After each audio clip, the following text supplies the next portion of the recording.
quero entrar em ideologias. Mas, pessoal, eu quero passar para vocês o seguinte, antes de qualquer coisa.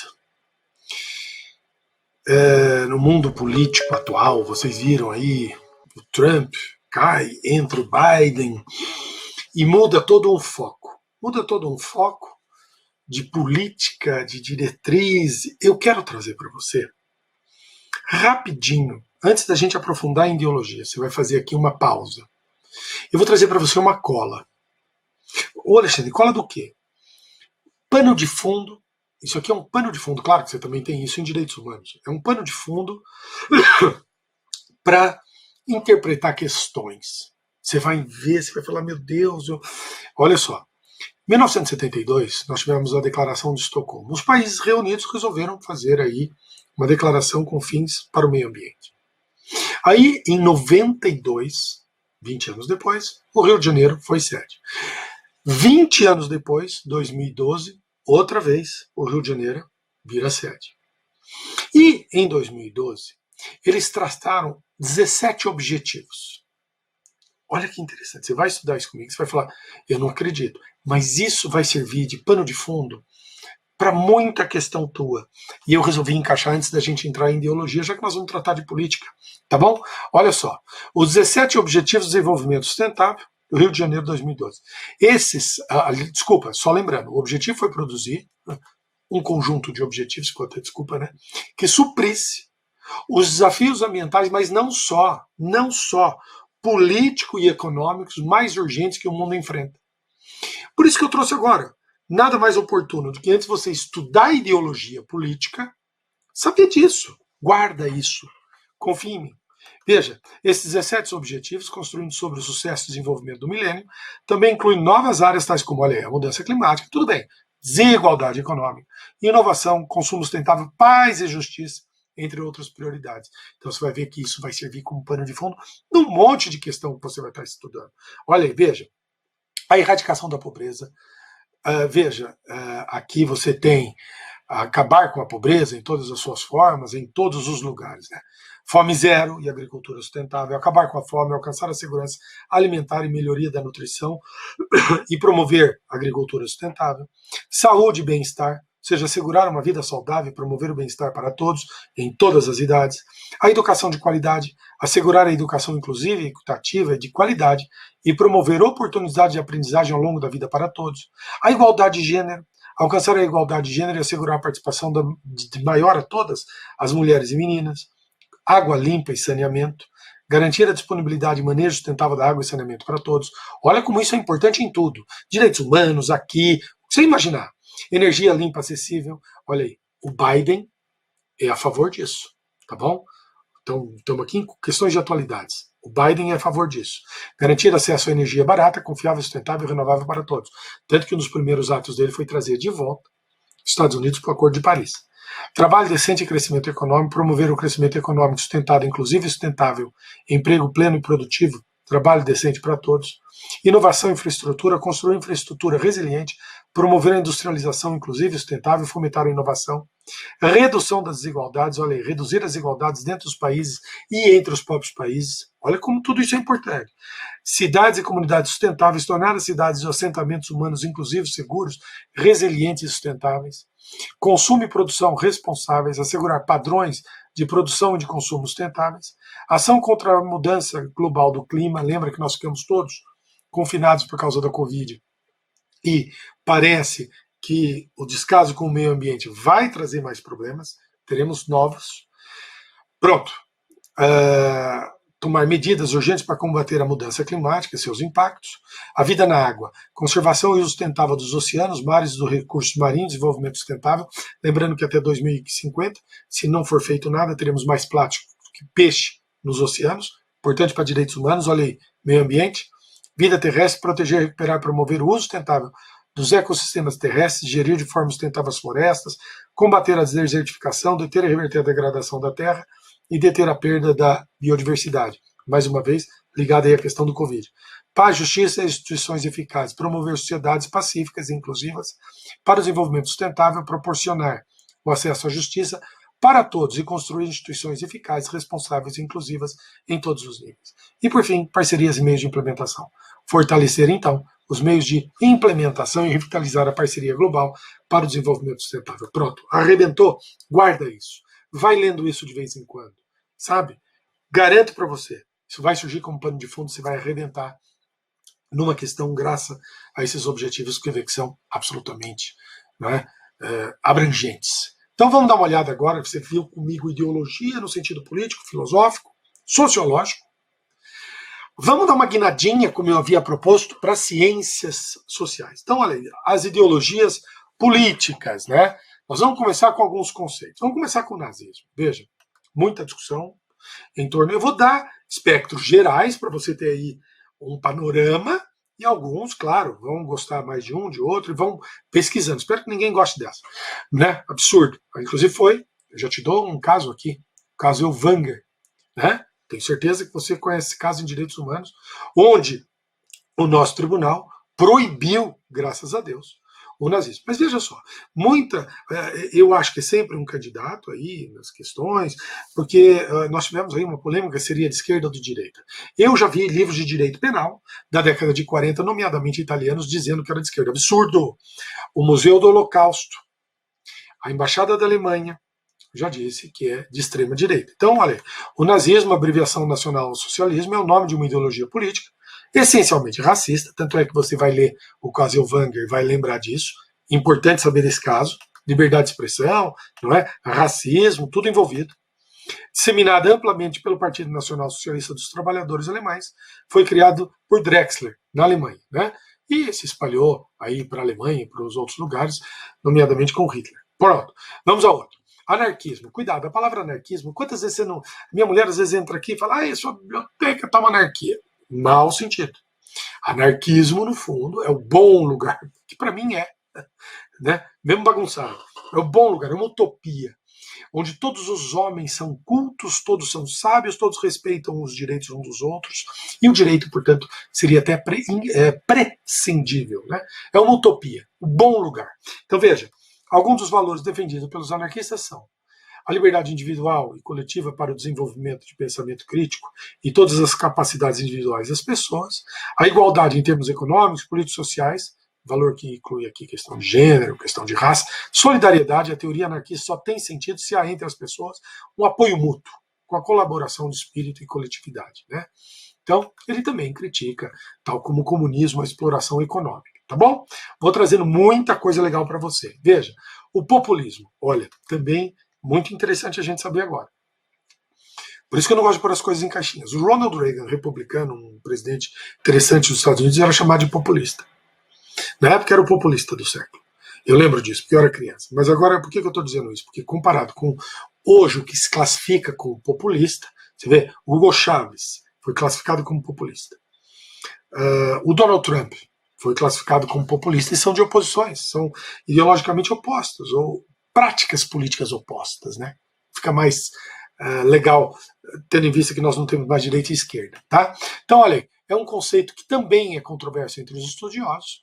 Segundo o dicionário, o populismo é uma prática que busca a simpatia das classes sociais mais baixas, defendendo seus interesses através de políticas paternalistas e assistencialistas, né? Lembra que isso sempre existiu. Rapidinho, Cícero em Roma já dizia, olha, Roma, o Senado está aqui dividido entre dois blocos, dizia ele. Os optimates, que eram os indivíduos que queriam, segundo Cícero, o bem de Roma, e os populares, ele fala. Olha, o próprio nome fala que tinham políticas populistas, não é? Segundo Mulder, o populismo é uma ideologia rasa que considera que a sociedade se divide em dois grupos antagônicos: o povo e a elite corrupta. Muito cuidado, hein? Já disse isso, volto a repetir. Hoje em dia é difícil pôr as coisas em caixinhas, e cuidado, que o Bob, eu já te falei, diz que nós não temos direita e esquerda. Mas eu vou bater numa questão que eu acho sempre, você vai ver agora e depois, tá? Muito importante pra gente, porque nós temos que saber isso. Veja, o Brasil, quantas vezes você já não ouviu falar, o Fernando Henrique Cardoso, através do consenso de Washington, fez que o Brasil fosse um país essencialmente liberal. Cuidado, a Constituição já nasce liberal de 88. E eu vou apontando na medida que a gente for trabalhando aqui. Olha só. De acordo com Haywood, a ideologia política teve origem na transição do feudalismo para o capitalismo industrial. Basicamente, as tradições ideológicas mais velhas que nós conhecemos, guarda aí, é o liberalismo, o conservadorismo e o socialismo. Aliás, hoje em dia, já que não tem esquerda e direita, eu acho que podia ser esses grandes blocos, né? Eu acho que um indivíduo que não se encaixa nisso, realmente, é especial, né? Surgiram como tentativas constantes de definir a sociedade industrial emergente. Enquanto o liberalismo lutava pelo individualismo, pelo mercado e, ao menos no início, por um governo de atuação restrita, o conservadorismo continuava a defender um antigo regime, cada vez mais conflituoso. E aí vem o socialismo. Promovia a visão bem diferente de uma sociedade fundada na comunidade, na igualdade e na cooperação. Claro que nem os republicanos e os democratas, né? Você tem democrata que é mais republicano que é mais democrata, republicano que é contra a pena de morte, democrata que... Pronto! Aí, dentro desses três espectros, mas nós temos muitos, né? A humanidade caprichou. De modo geral, sabemos que as ideologias ajudaram a mudar a história do mundo. E temos vários modelos. Você tem o anarquismo, você tem o absolutismo, o nacionalismo, você tem o nazismo, o fascismo, que é diferente, o stalinismo, o trotskismo, o maoísmo, o integralismo, a democracia cristã, o pacifismo, o conservadorismo, o populismo, e você está vendo. Veja, a grosso modo, as ideologias políticas de esquerda combatem o capitalismo, seja para substituí-lo completamente, com finalidade essencialmente da propriedade privada e o fim da divisão de classes. Aí você tem o comunismo e o anarquismo. Tem gente que põe os dois no mesmo patamar, né? Seja para reformá-lo ou humanizá-lo. Aí você tem o socialismo e a social-democracia. Eu, às vezes, ponho até a democracia cristã aqui, tá vendo? Como é difícil ficar rotulando. Já as ideologias da direita defendem o desejo de expandir o capitalismo. Aí você tem, essencialmente, o liberalismo e o conservadorismo. Eu vou te mostrar como é difícil. Olha essa classificação aqui. Você tem a extrema esquerda, o comunismo. Aí eles puseram na extrema direita o fascismo. Pô, para mim ainda mais a direita. Se tiver uma diferença, eu poria o nazismo. Mas olha que interessante. Veja como eu quero te mostrar que isso aqui é para você sair pesquisando, né? Não puseram a democracia cristã, mas olha que interessante. A direita. Olha aqui na direita. Eles puseram conservadorismo monárquico. Olha que interessante. Veja Portugal. Portugal tem um partido de direita, monarquista, nova monarquia, mas tem o PPM, Partido Popular Monárquico, que é de esquerda. Tá vendo? Você vê como é difícil pôr as coisas em caixinhas? Mas vamos bater na questão do liberalismo, tá? Eu vou voltar. Bem, tem nesse contexto de ideologias o liberalismo clássico e o moderno. E há uma distinção. O liberalismo clássico, segundo muitos, né, foi a primeira tradição liberal. E suas ideias se desenvolveram durante a transição, né, do feudalismo para o capitalismo, atingindo aí o auge no século XIX, com a industrialização. Pois bem, o liberalismo se funda essencialmente em três aspectos. Isso é muito importante a gente saber. Entende como o Estado como um mal necessário. Necessário porque estabelece as condições para uma existência ordenada. O segundo aspecto, acreditam na liberdade negativa. O indivíduo é livre na medida em que é deixado sozinho, sem interferência ou coerção de outros. O Estado é um mal, porque impõe à sociedade uma vontade coletiva, limitando assim a liberdade e as responsabilidades do indivíduo. O Estado é norteador para a organização da vida em sociedade, né? Então, atualmente, o Estado, para os liberais modernos, possui um papel fundamental para a garantia de direitos sociais. Os direitos dispostos no Estado de bem-estar social são direitos positivos, porque só podem ser garantidos com ações positivas do governo, por meio da provisão de pensões e benefícios estatais e, possivelmente, saúde e educação pública. Pronto. Vamos dar uma olhada no socialismo. Veja bem, o socialismo, o principal valor do socialismo é a igualdade, tá? Sobretudo, a igualdade social, que constitui a maior garantia de coesão e estabilidade social. Além disso, ela promove a liberdade, uma vez que pretende satisfazer as necessidades materiais e fornece as bases para o desenvolvimento pessoal. O socialismo se definiu como um programa político que tinha a superação do capitalismo seu objetivo central. Logo, todas aquelas forças que lutam pela superação do capitalismo e pela construção de um sistema social alternativo seriam as forças de esquerda. Então, lembrando a você que, segundo muitos aí, o socialismo começa lá século XIX, com Proudhon, com Marx até, segundo alguns. A diferença entre socialismo e o comunismo, né? O socialismo é essencialmente um sistema ideológico que procura alcançar uma igualdade maior entre os meios da sociedade. O comunismo já tem em vista a ditadura do proletariado. Uma postura interessante também, que surgiu muito pouco tempo, a social-democracia, tá? Procurou, você vai ver que a social-democracia, ela procura humanizar o capitalismo, defendendo aí um equilíbrio entre a economia de mercado e, por outro lado, aí também a intervenção estatal. A social-democracia se desenvolveu mais plenamente logo depois da Segunda Guerra Mundial, quando o entusiasmo por ideias e teorias social-democratas se estendeu muito além de seu berço socialista. No entanto, a social-democracia lutou para manter sua relevância política e eleitoral diante do avanço do neoliberalismo e das novas circunstâncias sociais e econômicas, tá bom? A social-democracia aceita o capitalismo, mas busca mitigar o efeito desse sistema, considerados adversos por meio da política. Para isso, utiliza, estou grifando, tá? Intervenções econômicas e sociais e promove reformas parciais do sistema ao invés de substituí-lo por inteiro. Esse é um pensamento político atrelado ao centro-esquerda, tá? Então, você tem aí igualdade e liberdade. No campo político, a social-democracia defende as liberdades civis, o direito de propriedade, a democracia representativa, está aqui tudo resumido para você, na qual os cidadãos escolhem os rumos do governo por meio de eleições regulares com partidos políticos que competem entre si, tá bom? E veja, no Brasil moderno, tá, nós temos a democracia. Democracia ressurge no cenário, eu vou bater mais, tá? Demos, povo, mais Kratos, governo, eu volto.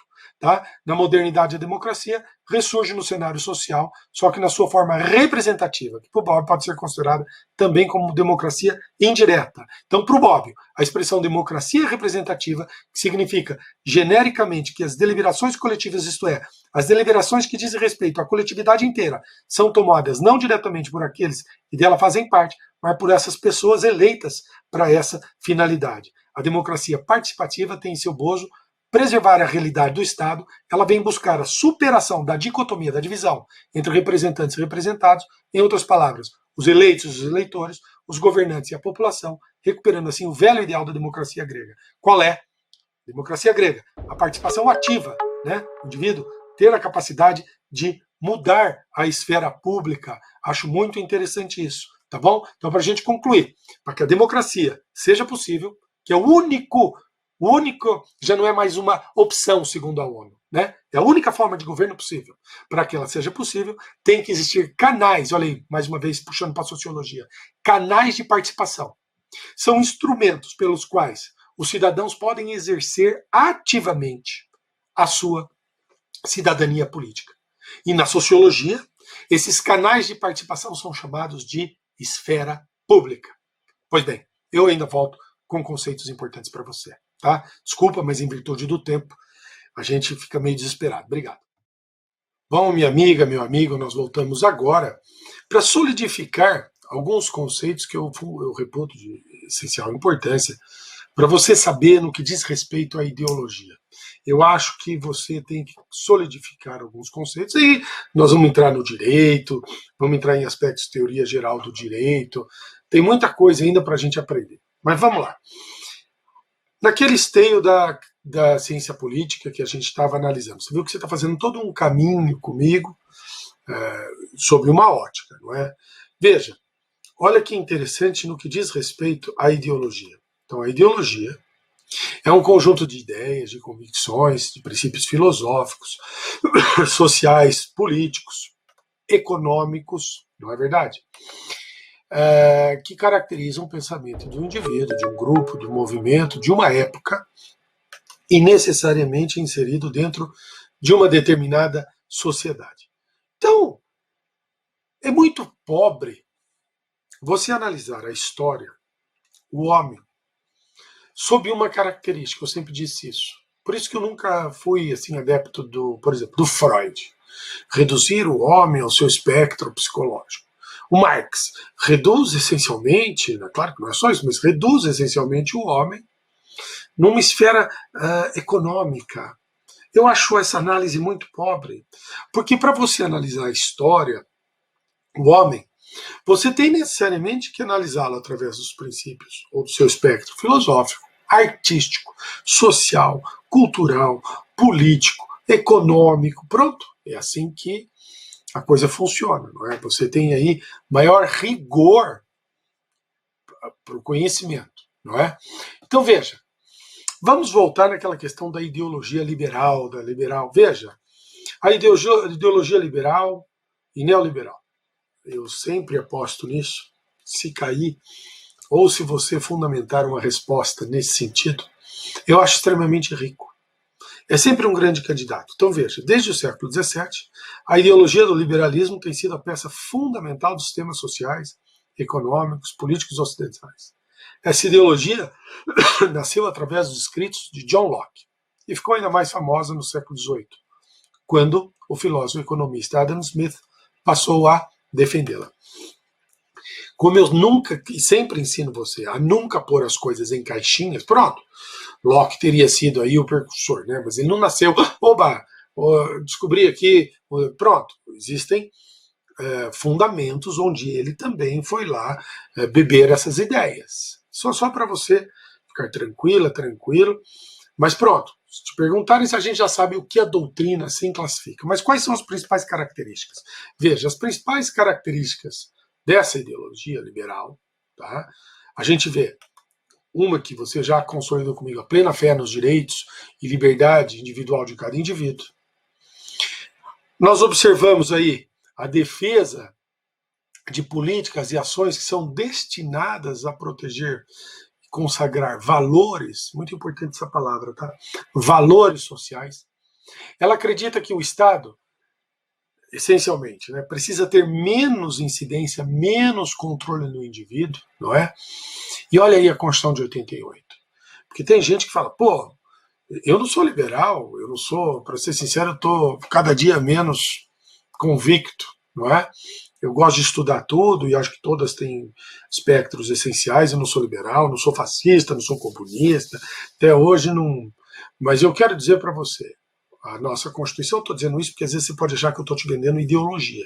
E não estou, pelo amor de Deus. Nem eu estou me achando no oceano, quanto mais tentar te liderar, né? Mas olha a nossa Constituição de 88.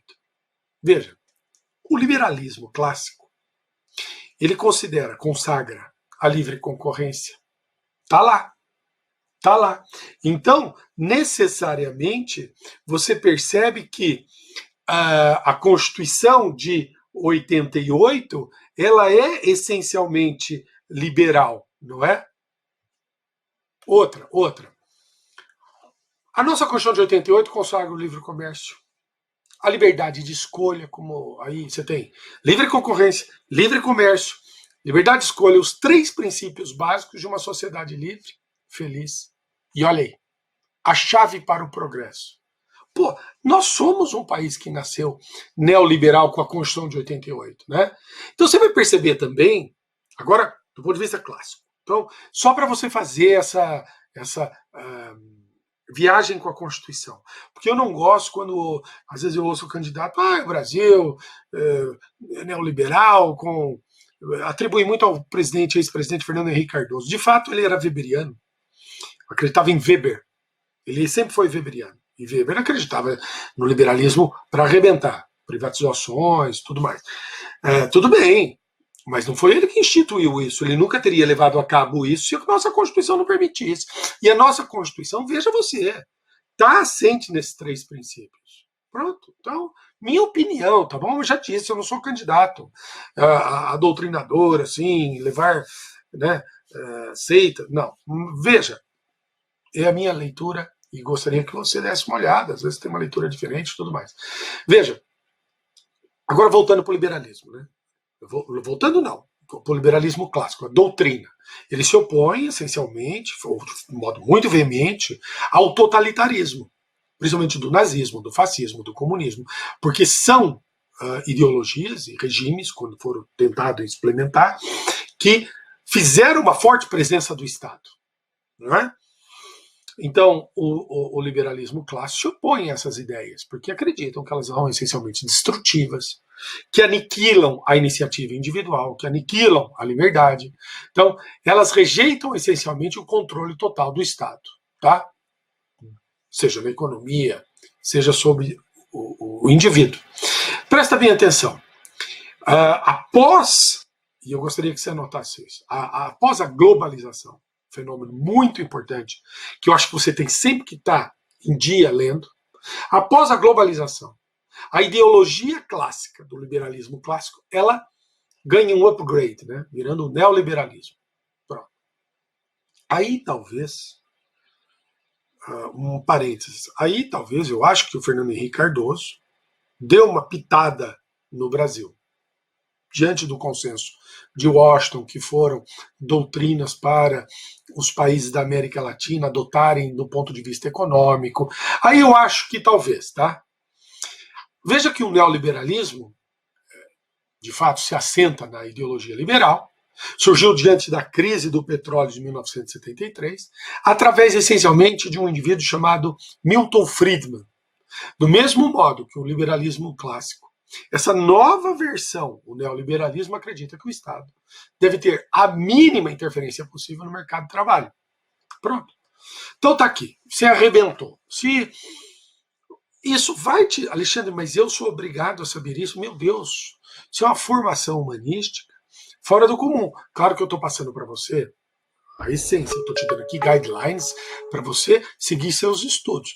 No liberalismo, eu acho sempre um forte candidato, mesmo como pano de fundo, até mesmo se um professor aí no exame oral, um professor de constitucional, um professor de filosofia te apertar, você sabe, né?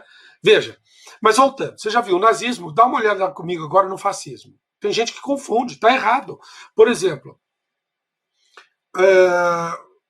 o regime de Franco na Espanha, eu reputo mais fascista do que nazista, embora ele tenha sido muito próximo de Hitler, mas ele não tinha o espectro do nazismo de Hitler, né? A ditadura de Salazar em Portugal, para mim não foi nem nazista nem fascista, é um outro tipo de ditadura católica, no sentido que ele seguia muito Marat, não é? Pronto, são espectros que eu acho que você deve ter em mente, tá? Veja, o fascismo. O fascismo foi a ideologia política que dominou em muitos lugares da Europa e está arrebentando outra vez, infelizmente, né? Além disso, angariou muitos adeptos na Europa Ocidental, Estados Unidos, África do Sul, Japão, América Latina e Oriente Médio. O primeiro líder fascista da Europa foi o Benito Mussolini. Mussolini criou, olha que interessante, até para você aprender um pouco de direito romano, né? Ele criou o nome de seu partido inspirado naquela palavra latina fasces, que significa um feixe de varas com um machado em sua superfície, usando um símbolo da autoridade penal em Roma Antiga. Olha que legal, né? Essa questão de Roma Antiga, da simbologia, muito interessante, tá? As primeiras características, desculpa, as principais, né? As principais características do fascismo são um extremo nacionalismo militarista. Buscam, de fato, um desprezo total eleitoral pela liberdade política, pela liberdade cultural. Você tem aí a crença na hierarquia social natural e principalmente o domínio das elites. E eles têm um elemento que eu acho muito característico deles: a comunidade do povo. Só você vê as varas do trabalho antigamente, a Constituição polaca, né? Ou seja, a comunidade do povo. E você tem aí também, junto com a comunidade do povo, os interesses individuais seriam subordinados ao bem da nação. Né? Quem lembra lá daqueles lemas? Tudo pela nação, nada contra a nação, nada acima da nação. Pronto, é isso aí. Pronto, então vamos lá. O comunismo, você já viu o socialismo, vamos dar uma analisada comigo no comunismo. A ideologia do comunismo é o verdadeiro oposto da liberal. Baseada na filosofia do marxismo, ela considera a igualdade entre os indivíduos mais importante que a liberdade dos indivíduos. Sua origem se deu essencialmente na Grécia Antiga. Tem gente que põe muito, anota isso, tem gente que põe Platão como um filósofo comunista. Já vi pessoas dizerem que Platão é um filósofo extremamente democrático, porque ele chegou a preconizar que o povo deveria reconduzir através do voto os soldados, os generais das batalhas. A República de Platão é essencialmente uma utopia. Se alguém encontra ali espectros comunistas, legal. Meu mestrado é em Platão, eu acredito que Platão, até porque era nobre, tinha todas umas características de desgosto com a democracia, eu acho que ele é um autoritário. Mas agora dizer que ele é de direita ou de esquerda é muito esquisito. Eu acho ele autoritário. Mas vamos quem realmente trouxe o negócio. Olha aí. Porém, os maiores precursores dessa ideologia é Marx e Engels, conhecidos por embasarem o comunismo naquele livro que eu te recomendo. Eu não sou marxista, volto a dizer, mas leia. O Manifesto Comunista. Leia o primeiro capítulo. Isso vai te dar uma visão de oprimido, de opressor, daquele oprimido que banca o opressor ganhando pouco, que no fundo está conduzido pelas elites. Isso vai te dar uma visão que serve para criminologia. Você não precisa virar marxista. Marx tem visões ali muito interessantes, tá? Que a gente pensa. A vida é assim, tá? Então, olha aí. As principais características do comunismo. Essencialmente, ele defende a extinção da luta de classes, né? E da propriedade privada. Ele acredita que a história da humanidade é a eterna luta de classes entre oprimidos e opressores. Defende um regime econômico que vai proporcionar justiça social entre os indivíduos. Acredita que o Estado é essencialmente um instrumento de exploração na mão dos ricos. E não é só na mão dos ricos. Às vezes é também uma elite política. Eu acho interessante o sistema deles. Acredita que o sistema econômico deve ser essencialmente controlado pelo proletariado, não é? Se opõe ao capitalismo, é contra o livre comércio, contra a competição aberta, né? E na esfera internacional, ele rejeita essencialmente condutas e políticas de países capitalistas. Bom,